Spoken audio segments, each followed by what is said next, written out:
स्वागत है, आप देख रहे हैं कहानी कुर्सी की। और अब बताते हैं आपको कुर्सी के लिए क्या क्या किया जा रहा है। देश भर में 45 जगहों पर आज 8वें रोजगार मेले का आयोजन किया गया, जिसमें 51,000 से ज्यादा नौजवानों को प्रधानमंत्री नरेंद्र मोदी ज्वाइनिंग लेटर दे रहे हैं। मैं आपको दिखाता हूं कुछ आंकड़े और उसके बाद फिर हम बात करेंगे।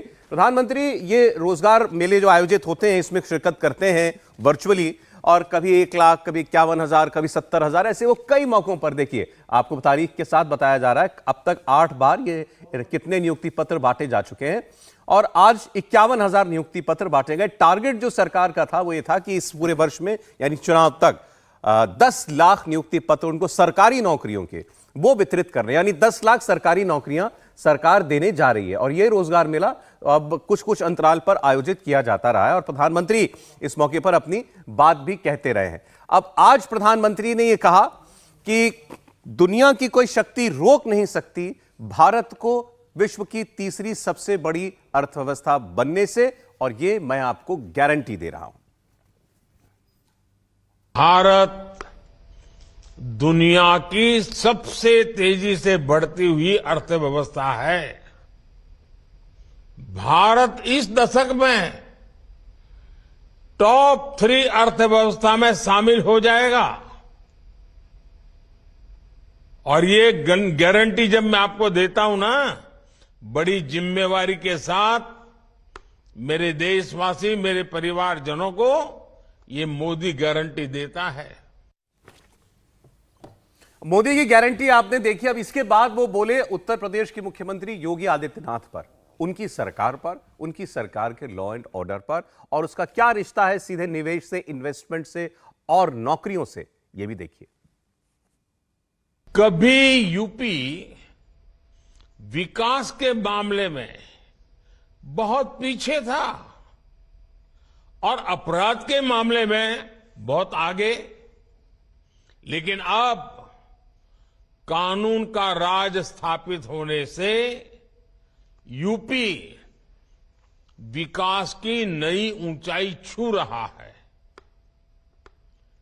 कभी गुंडों, माफिया की दहशत में रहने वाले उत्तर प्रदेश में आज भयमुक्त समाज की स्थापना हो रही है। कानून व्यवस्था का ऐसा शासन लोगों में विश्वास पैदा करता है, और जब अपराध कम हुआ है तो यूपी में निवेश भी बढ़ रहा है, इन्वेस्टमेंट आ रहा है। अब आप जो कुछ ये रोजगार मेले के जरिए करने की कोशिश है उसको समझिए जरा। अभी जो उन्होंने उत्तर प्रदेश के बारे में बोला वो बात फैक्ट की अगर आप बात करें तो वो फैक्ट भी सही है कि निवेश के मामले में, नए प्रपोजल्स के मामले में उत्तर प्रदेश इस वक्त भारत के तमाम राज्यों में नंबर 1 है। और कौन सोच सकता था कि उत्तर प्रदेश की छवि कभी ऐसी होगी कि वहां वो इन्वेस्टमेंट के लिहाज से नंबर 1 हो जाएगा। अब ये जो रोजगार की नियुक्ति पत्र जो बांटे जा रहे हैं, इसके अलावा आप देखिए जितनी भी स्कीमें केंद्र की सरकारें चलाती हैं, या अभी मध्य प्रदेश का उदाहरण आप ले लीजिए, वहां पर मुख्यमंत्री जो हैं वो लाडली बहना योजना के तहत खाते में पैसा डालते हों, कभी किसी बच्चों को स्कूटी देते हों, एक गांव से दूसरे गांव पढ़ने जाने के लिए बच्चों को साइकिल दे रहे हों, विधवाओं को पेंशन दे रहे हैं, और ये सब कुछ उन्हें कहकर एक आयोजन करके सीधा बटन दबा रहा हूं, तुम्हारे अकाउंट में पैसा आ गया, पैसा पहुंच गया। इस किस्म के जो कार्यक्रम किए जा रहे हैं, सीधा 2024 के नजरिए से इसको आप समझिए। अगर मुझे कुछ मिल रहा है, अगर सरकार कहती है कि मैंने आपके लिए एक योजना शुरू की है, आपको उसका ये लाभ मिलेगा, और वो लाभ मुझे मिल गया, तो जाहिर है मेरे मन में एक छवि बनेगी उस सरकार के लिए और उस नेता के लिए। ये वही छवि क्रिएट करने की कोशिश जो है लगातार पिछले 9 वर्ष से की जा रही है। इसका लाभ 2019 में भी मिला और अब 2024 में भी उसका लाभ उठाने की कोशिश है। हालांकि विपक्ष ने भी अब यही काम करना शुरू किया है। विपक्ष की योजनाओं को हालांकि फ्रीबीज कहा जाता है, लेकिन सरकार की योजनाओं को कहा जाता है सर्वस्पर्शी योजनाएं या समावेशी योजनाएं। आप कोई नाम अभी अच्छा विजय जी एक सोच करके बताएंगे हमको। लेकिन जो बात उन्होंने सबसे पहले उत्तर प्रदेश के लिए कही, उसकी बात यूपी की छवि में 180 डिग्री का परिवर्तन है, इससे कोई इनकार नहीं कर सकता। और उसकी बुनियाद बता दी प्रधानमंत्री ने, अच्छा लॉ एंड ऑर्डर, अच्छी कानून व्यवस्था। देखिए, मैं सबसे कहूंगा कि आप लोग जरा याद कीजिए, आप मुंबई जाते थे तो सबसे पहले खुश इसी बात पे हो जाते थे कि रात के 1 बजे भी वर्ली सीफेस पे और मरीन ड्राइव पे या कहीं घूमते रहें, रात तक शहर चलता है और तब हम कहते हैं कि वो फाइनेंशियल कैपिटल ऑफ इंडिया है। यानी बुनियादी शर्त यही है कि आप निर्भय होकर बिना किसी के डर से जहां रहते हैं वहां कारोबार फलता फूलता है, वहां लोगों का काम धंधा खूब चलता है, वहां निवेश पे रिटर्न ऑन इन्वेस्टमेंट वो बहुत ज्यादा होता है। उत्तर प्रदेश इस मामले में बहुत गड़बड़ था। हम लोग सब उत्तर प्रदेश के लोग हैं इसलिए और अच्छे से कह सकते हैं, अपनी बात कहने में दिक्कत नहीं होगी।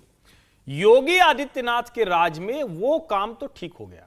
आप गुंडा बदमाश कोई एरिया कोई इलाका वो बचा नहीं रह गया है। और इसीलिए जब निवेश करने वाला आता है तो उसको लगता है भाई इंफ्रास्ट्रक्चर ठीक हो गया, पॉलिसी दुरुस्त हो गई, सरकार खुद स्वागत के लिए रेड कारपेट लिए बैठी है और वहां हम काम लगा लेंगे तो हमारे काम पर कोई वसूली करने नहीं आएगा। हमारा जो भी काम धंधा होगा, कोई प्लांट होगा, कोई फैक्ट्री होगी, उस पर आकर कोई ये नहीं कहेगा अच्छा इतना पैसा तो नहीं, कल बंद करा देंगे।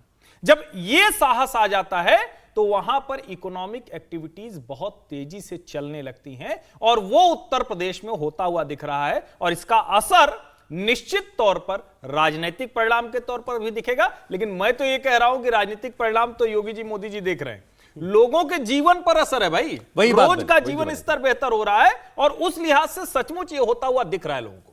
अच्छा देखिए, मैं कहीं पढ़ रहा था कि विपक्ष की जो रणनीति और विपक्ष की जितने नेता बात कहते हैं कि ये सरकार अगर आ गई दोबारा, नरेंद्र मोदी प्रधानमंत्री तीसरी बार बन गए तो देश में संविधान खत्म हो जाएगा, देश में चुनाव ही नहीं होगा। अब कोई गंभीर व्यक्ति इस बात को सोचेगा तो लगेगा कि ये आरोप तो बहुत बड़ा है, ऐसा वाकई क्या हो सकता है।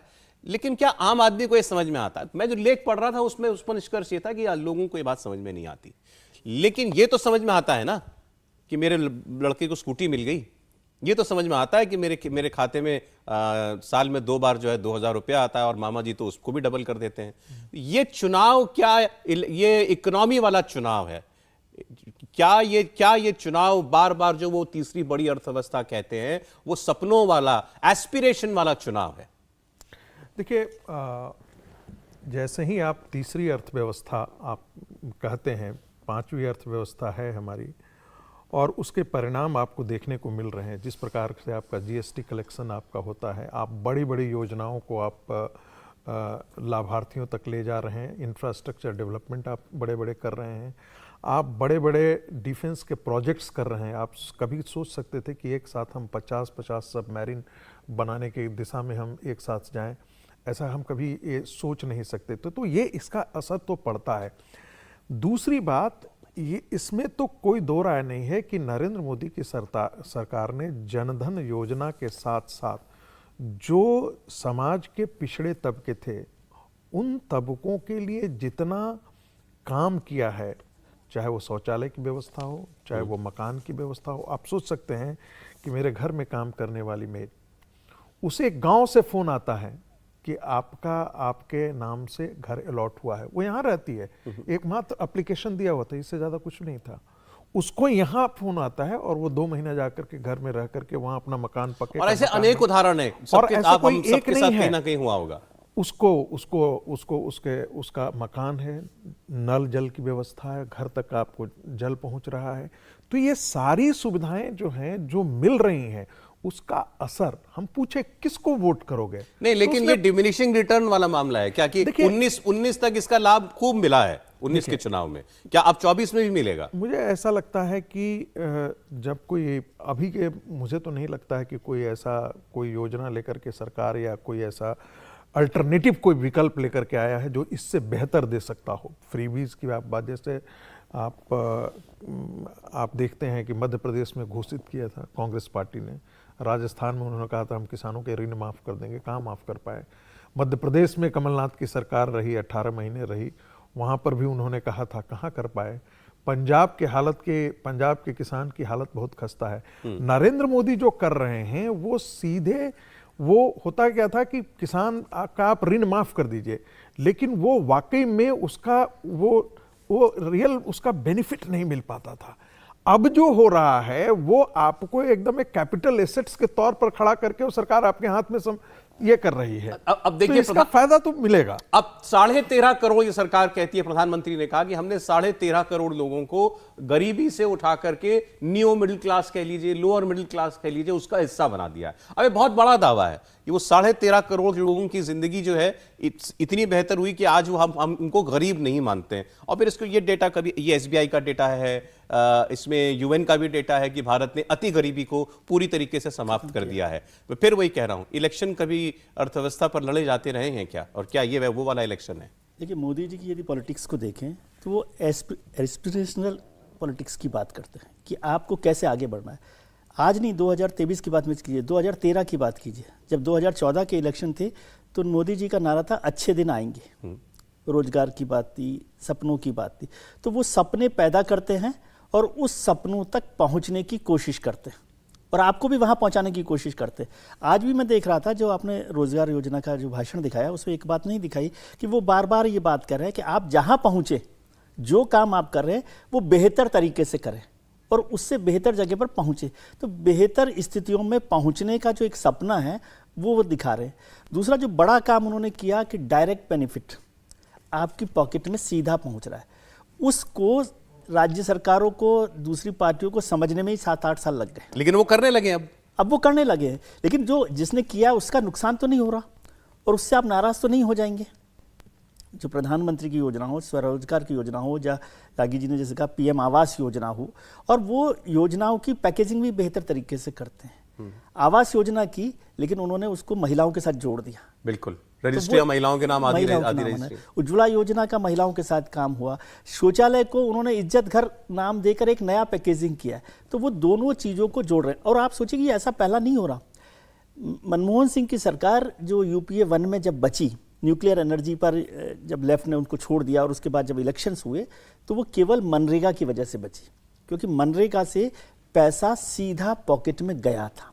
और यहाँ तो इस सरकार ने पिछले 9 साल में इतनी योजनाएं खड़ी की हैं जिससे कोई भी बंदा हो, कोई भी व्यक्ति हो, किसी भी समाज का, किसी भी समूह का, उसके पास पहुंचा है। वो किसान समृद्धि योजना हो, वो पेंशन योजना हो, वो PM आवास योजना हो, वो उज्ज्वला योजना हो, तमाम तरह की योजनाओं के साथ साथ उन्होंने किया। 2 बातें की ना, एक तीसरी अर्थव्यवस्था वो करते हैं। तो तीसरी अर्थव्यवस्था BPL के लिए नहीं है, तीसरी अर्थव्यवस्था उन लोगों के लिए है जो इस देश को आगे बढ़ाने में मदद कर सकते हैं इंडस्ट्रियल और इकोनॉमी के तौर पर।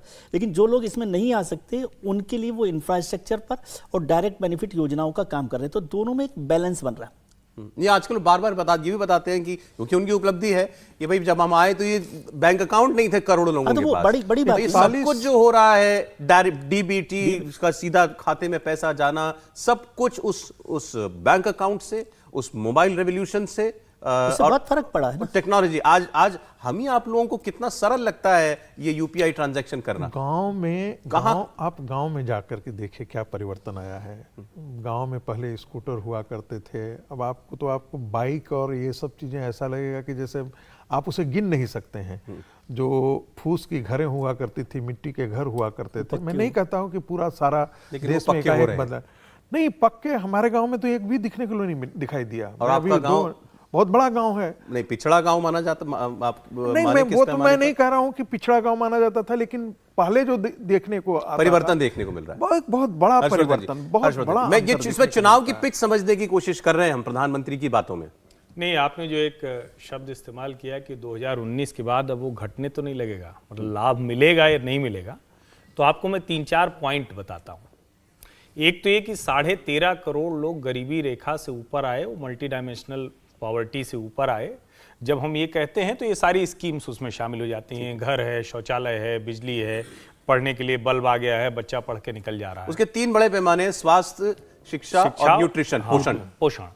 लेकिन एक आंकड़ा और आया भाई, वो आंकड़ा जिसको लेकर बार बार कहा जाता है कि क्या मध्य वर्ग रहेगा, क्या मोदी के साथ क्यों रहेगा। तो मोदी सरकार गिनाने लगती है कि भाई हमने ये किया, अच्छे से सड़क बन रही है, अच्छे से हवाई अड्डा है, अच्छे से रेलवे, सब आप ही तो सबसे ज्यादा उपयोग करते हैं। लेकिन अभी SBI रिसर्च का एक आंकड़ा है जो बड़ा जरूरी आंकड़ा है। 2014 में इस देश का जो औसत मध्यम वर्ग था वो 4 लाख रुपए का रिटर्न भर रहा था, इनकम टैक्स रिटर्न।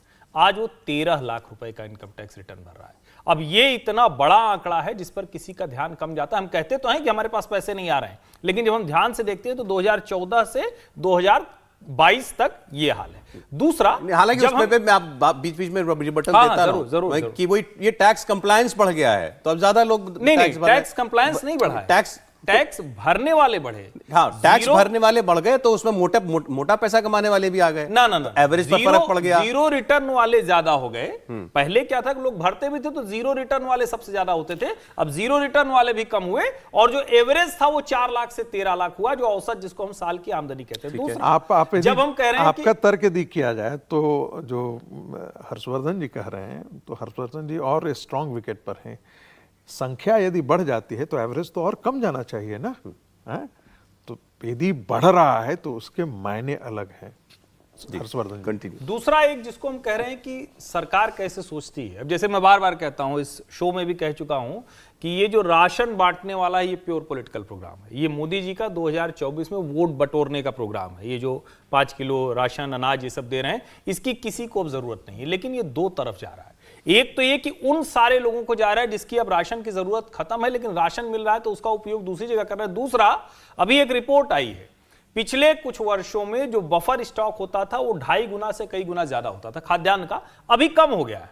लेकिन अब क्या है, जब बफर स्टॉक कम होगा तो सरकार एमएसपी पे खरीद ज्यादा कर पाती, यानी किसानों से उनका जो न्यूनतम समर्थन मूल्य पे अभी रिकॉर्ड खरीद किया, अभी जो पिछला बीता है उस पर अब तक की रिकॉर्ड खरीद की। यानी लोअर जो क्लास है, फार्मर क्लास है जिसको सम्मान निधि के साथ वो एमएसपी पे खरीद रहे हैं, और जो मिडिल क्लास है उन तीनों को एक साथ कैटर कर रहे हैं। अगर आप 19 के लिहाज से कहें तो ये रीपैकेजिंग है नए वर्ग को पकड़ने की तो कोशिश। इसमें राशन भी है, इसमें शौचालय भी है, इसमें घर भी है, इसमें नल से जल भी है, इसमें चंद्रयान भी है। एस्पिरेशन का भी तो एस्पिरेशन का हिस्सा है ना वो एस्पिरेशन। आप सोचिए ना, उस एस्पिरेशन का नेगेटिव इफेक्ट पाकिस्तान में देखिए कि पाकिस्तान का जो अवाम है ना, वो इससे पूरी तरह से बौखला गया कि भाई हिंदू। और नौकरी भी है, नौकरी को लेकर के देश में, लेकिन देश इसमें में एक रोजगार छोटी सी को लाइन लेकर जोड़ के। दूं सौरभ, कि जो प्रधानमंत्री जी ने यूपी में योगी जी के लिए बात कही कि लॉ एंड ऑर्डर वहां पर बेहतर हुआ, तो इसलिए यूपी की शक्ल बदल गई है, चेहरा बदल गया है। तो ये थोड़ा सा गुड़गांव तक भी समझाइए, चंडीगढ़ में भी समझाइए। आपने जहां से प्रोग्राम शुरू किया, क्योंकि गुड़गांव जो है कॉर्पोरेट हब है, बिल्कुल बिल्कुल, और यदि वहां लॉ एंड ऑर्डर खराब होगा तो पूरा स्टेट जो है इसीलिए ना, यात्रा नहीं निकली। एक लाइन नौकरी वाले पे जोड़ देता हूं, एक जरूरी लाइन। नहीं, नौकरी की बात मैं इसलिए जरूरी है करना क्योंकि आज प्रधानमंत्री ने 51,000 रुपए 51,000 नौकरियों की नियुक्ति पत्र बांटे। कांग्रेस पार्टी के जयराम रमेश का मैं आपको उस पर ट्वीट पढ़ के बता रहा हूं, मतलब रिएक्शन एक्स पर, कि 2 करोड़ रोजगार देने में फेल हो गए। अंग्रेजी में हम बहुत जटिल अंग्रेजी भी लिखते हैं वो। एमएसएमई सेक्टर को डिस्ट्रॉय कर दिया जीएसटी की गलत जीएसटी से, सडन लॉकडाउन से, और एस्पिरेशनल यूथ के 9 साल तबाह कर दिए, बर्बाद कर दिए। अब उनको इलेक्शन के ईयर में, अब चुनावी साल में गर्मी महसूस कर रहे हैं, मतलब दिक्कत हो रही है प्रधानमंत्री को, और इसीलिए अब ये जुमले लेकर के आए हैं रोजगार मेला। अब उनका पहला आरोप इन रोजगार मेलों पर, पहला ये कि ऑलरेडी सैंक्शनड पोस्ट्स हैं, ये किन्हीं कारणों से बरसों से भारत सरकार भर नहीं रही थी, तो आपने नौकरी क्रिएट नहीं किया है। जो नौकरी आपको पहले दे देना चाहिए था वो नौकरी अब आप दे रहे हैं, पहली बात। दूसरा, उन्होंने कहा कि इसमें बहुत सारी नौकरियां तो ऐसी हैं जो इनफैक्ट नई नौकरी भी नहीं है, किसी को वो प्रमोशन है। अगर आप किसी को प्रमोशन दे रहे हैं तो उसको भी नियुक्ति पत्र बता करके बांट दे रहे हैं।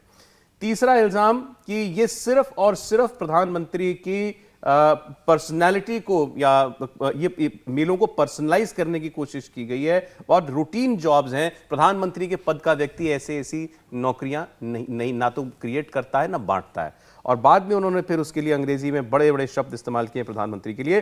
PM's Rozgar Mela is a gimmick, another proof of a gigantic ego, enormous vanity, unbounded self-obsession and refusal to accept responsibility for the dire unemployment situation. Saurabh ji, अब मुझे तो इसमें कहीं से नहीं लगता है कि यदि प्रधानमंत्री जी रोजगार या केंद्र की सरकार रोजगार मेला आयोजन करती है, ये विपक्ष पूछ रहा था कि आप कहाँ सरकारी नौकरियां दे रहे हैं, आप तो नौकरियां भर भी नहीं रहे हैं।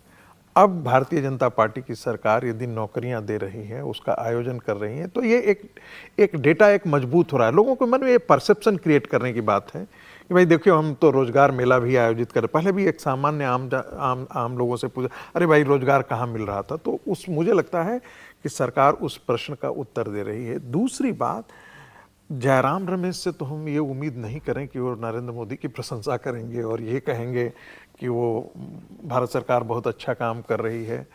सवाल ये लेकिन है सर, कि ये जो पर्सनल जो शब्द इस्तेमाल किए जाते हैं ना, जाइजेंटिक ईगो, मतलब ऐसा, अहंकार, इसका कोई वैनिटी, सेल्फ ऑब्सेशन। मैं आपको बताऊं भाई इसका कारण क्या है। जब आप इस प्रकार की भाषा अब आप प्रयोग करते हैं तब दो ही स्थितियों में होती है। बहुत आप फ्रस्ट्रेटेड हो गए हैं, आपको फ्रस्ट्रेशन इतना ज़्यादा है कि आप उसको नरेंद्र मोदी को उनकी नीतियों पर आप मात देने की आप क्षमता नहीं रख रहे हैं। ठीक है। नरेंद्र मोदी को आप राजनीति के मैदान में मात नहीं दे पा रहे हैं। ठीक है। आप उसका एक बेहतर क्रिटिक नहीं कर पा रहे हैं। तो इसलिए ऐसे सब शब्दों का मुझे आप ब्रेक लेना प्रयोग पड़ेगा। करें। एक कमेंट हर्षवर्धन जी का मैं रोजगार पर लेना चाहता हूं। मैं- देश में पूरी कोशिश हुई कि ये रेजोनेट करे, लोगों के बीच मुद्दा बने। क्या रोजगार को लेकर के सरकार मुसीबत में है? नहीं, मुझे लगता है कि सरकार पर दबाव निश्चित तौर पर पड़ा है और यह अच्छा है कि रोजगार को लेकर सरकार पर दबाव पड़ा है। लेकिन पहली बात तो ये कि ये जो जयराम रमेश जी ने ट्वीट किया है, किसी के प्रमोशन को नौकरी में शामिल नहीं किया गया, तथ्यात्मक तौर पर ये पूरी तरह से गलत है। दूसरी बात ये कि जब प्रधानमंत्री ये काम करते हैं, राज्यों में मुख्यमंत्री उस वजह से ये काम करते हैं, तो उसमें कमीशन खोरी की, भ्रष्टाचार की, गड़बड़ी की गुंजाइश खत्म होती है, पहली बात। दूसरी जो ज्यादा महत्वपूर्ण है, इस देश का नौजवान सरकारी नौकरियों के लिए सचमुच लटक भटक रहा है, जिसको मोदी जी कहते थे कि खत्म करेंगे, और ये जब उनको अपना अपॉइंटमेंट लेटर बांटने की बात मोदी के जरिए हो रही है, तो वो भी बहुत हद तक ठीक होता है। और मैं भी आंकड़े गिन रहा था, 5.5 लाख से ज्यादा सरकारी नौकरियां दे दी हैं। निश्चित तौर पर इसका सीधा असर पड़ेगा और टाइम बाउंड मैनर में है, तो यह असर डालेगा, क्योंकि सरकारी नौकरी मिल रही जो सबसे कहें कि एक तरह और से 10 लाख करना है, 10 लाख तक जाना है। पर वो इलेक्टोरल मैसेज में एग्जेजरेशन होता है, इसलिए जयराम जी पर नाराज मत हो। वो एग्जेजरेशन के बिना वो समझते हैं कि वो बात कम्युनिकेट नहीं होती है। इंडिया टीवी हर वक्त हर जगह डाउनलोड करने के लिए सर्च करें India TV news Google play store या ऐप स्टोर पर।